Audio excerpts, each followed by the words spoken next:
یا ایھا الذین آمنوا اتقوا اللہ حق تقاتہ۔ اب یہاں پر ہمیں غور کرنا ہوگا کہ تقوی کی حقیقت کیا ہے۔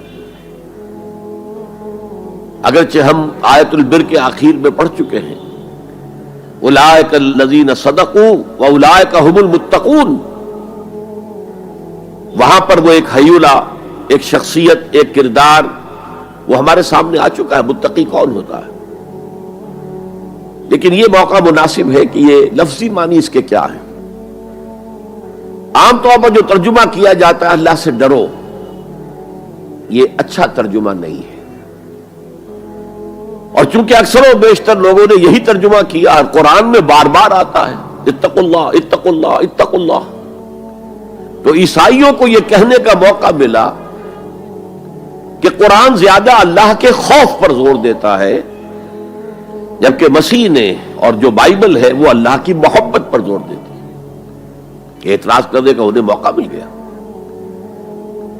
خوف کا لفظ قرآن کا خود عربی زبان کا لفظ ہے، قرآن مجید میں بھی آیا ہے فلا تخافوہم وخافونی، تم ان سے نہ ڈرو، اپنے دشمنوں سے نہ ڈرو، مجھ سے ڈرو۔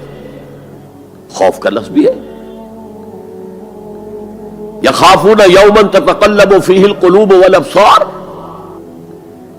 وہ ڈرتے رہتے ہیں اس دن کے تصور سے جس دن کے نگاہیں اور دل الٹ جائیں گے، قیامت کا دن، حشر کا دن۔ تو خوف کا لفظ قرآن میں ہے، عربی زبان کا لفظ ہے۔ تقوی کے معنی خوف نہیں ہے، تقوی کے لفظی معنی بچنا۔ دیکھیے وقا یقی وقایتن، اسے کہتے ہیں ثلاثی مجرد، اس میں معنی ہے وقا یقی وقایتن کے کسی کو بچانا۔ اور آپ بڑی آسانی سے یاد رکھ سکیں گے کہ جو ہماری دعا ہے،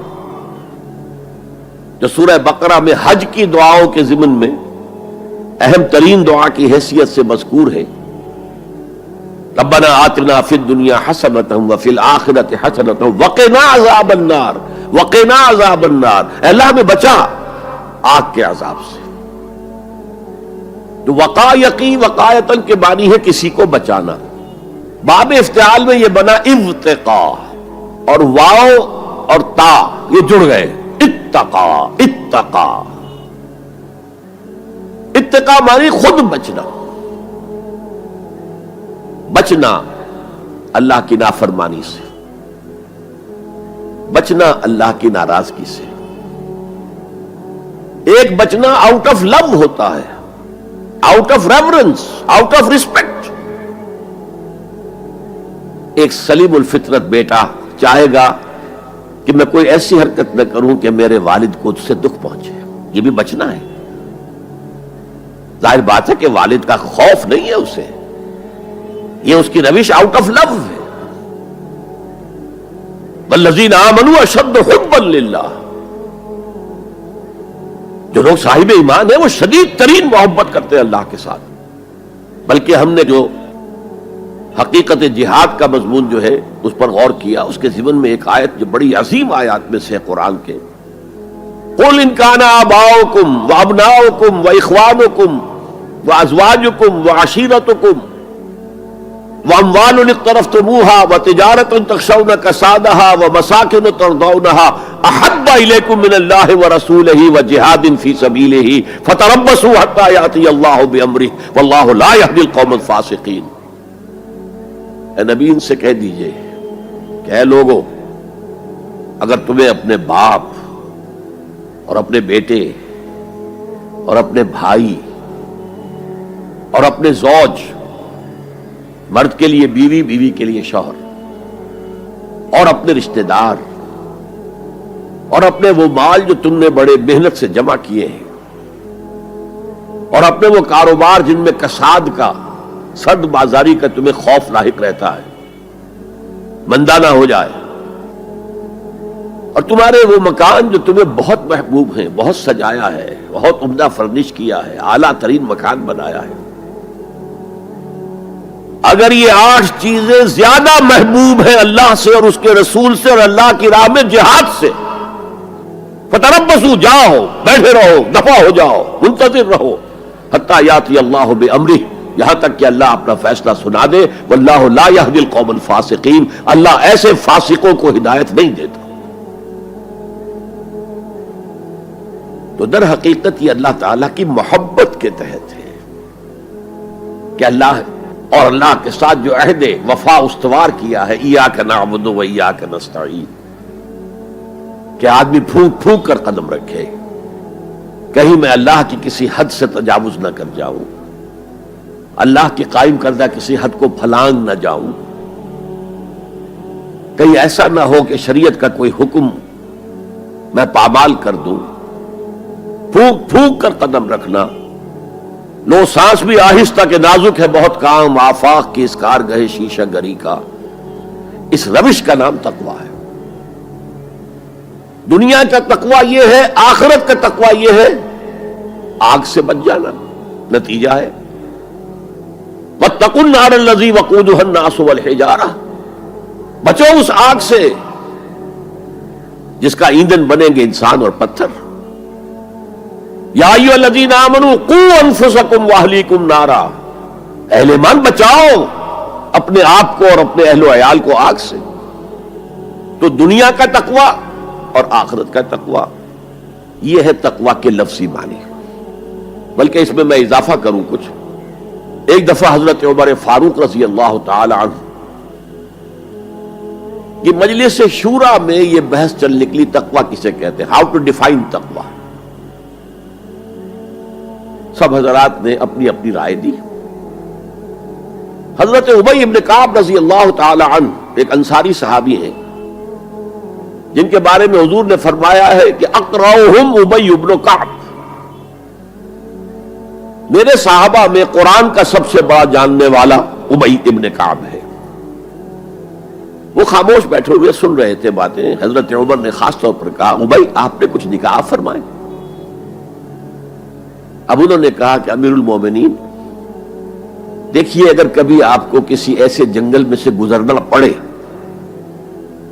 جس میں کوئی پگڈنڈی نہیں ہے، بڑی اونچی اونچی گھاس ہے اور قدم قدم پر خاردار جو ہیں جھاڑیاں ہیں، تو آپ کیسے گزریں گے؟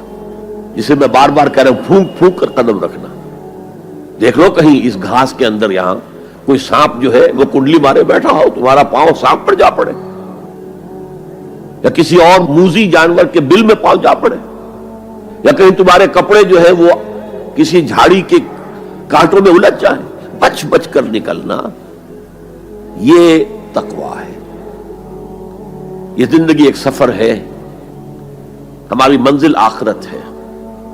جیسے حضور نے فرمایا انما الدنیا خلقت لکم وانتم خلقتم للآخرہ، یہ دنیا تمہارے لیے بنائی گئی ہے، تمہارے لیے برتنے کا سامان ہے، لیکن تمہیں آخرت کے لیے بنایا گیا ہے، یہ تمہارا گھر نہیں ہے. تو یہ ہے تقویٰ. اور تقویٰ کی تعلیم قرآن مجید میں اتنی شد و مد کے ساتھ آئی ہے، اتنی شد و مد کے ساتھ آئی ہے، ایک ایک آیت میں دو مرتبہ. سورۃ النساء کی پہلی آیت یا ایھا الناس اتقوا ربکم الذی خلقکم من نفس واحدۃ وخلق منها زوجها وبث منهما رجالا کثیرا ونساء واتقوا اللہ الذی تساءلون به والارحام ان اللہ کان علیکم رقیبا. ایک آیت میں دو مرتبہ تقویٰ کا حکم.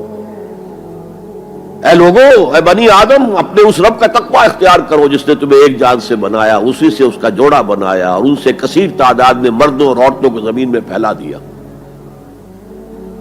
یہ 600 کروڑ جو انسان آج دنیا میں ہے، یہ سب کون ہے؟ آدم اور حوا کی نسل سے ہیں. پھر اسی آیت میں دوبارہ واتقوا اللہ الذی تساءلون به والارحام، تقویٰ اختیار کرو اس اللہ کا جس کا ایک دوسرے کو واسطہ دیتے ہو. کوئی سائل مانگتا ہے تو اللہ کے نام پر مانگتا ہے. تم میں جا کر اپنے کسی عزیز سے یا دوست سے کہتے ہو کسی کام کے لیے بھائی یہ کام بہت ضروری ہے اللہ کے لیے جلد از جلد اس کام کو کر دو، واسطہ اللہ کا. یا جیسے کہ سورہ حشر میں ایک آیت میں دو دفعہ یا ایھا الذین آمنوا اتقوا اللہ ولتنظر نفس ما قدمت لغد واتقوا اللہ ان اللہ خبیر بما تعملون. اے ایمان والو، اللہ کا تقویٰ اختیار کرو. اور دیکھو کل کے لیے کیا بھیج رہے ہو آگے. تمہارے اعمال جو جا رہے ہیں، جمع ہو رہے ہیں تمہارے نامہ اعمال میں، وہ اعمال کون سے ہیں، اچھے ہیں یا برے ہیں؟ اور اللہ کا تقوی اختیار کرو اور دیکھو، جان لو وہ تمہارے اعمال سے باخبر ہے، بے خبر نہیں ہے. تاہم یہ الفاظ جو ہے میرے نزدیک قرآن مجید میں تقوی کی تاکید کے اعتبار سے انتہائی مؤکد مقام ہے. جیسا کہ میں نے عرض کیا، صحابہ گھبرا گئے، حضور اللہ کے تقوی کا حق کون ادا کر سکتا؟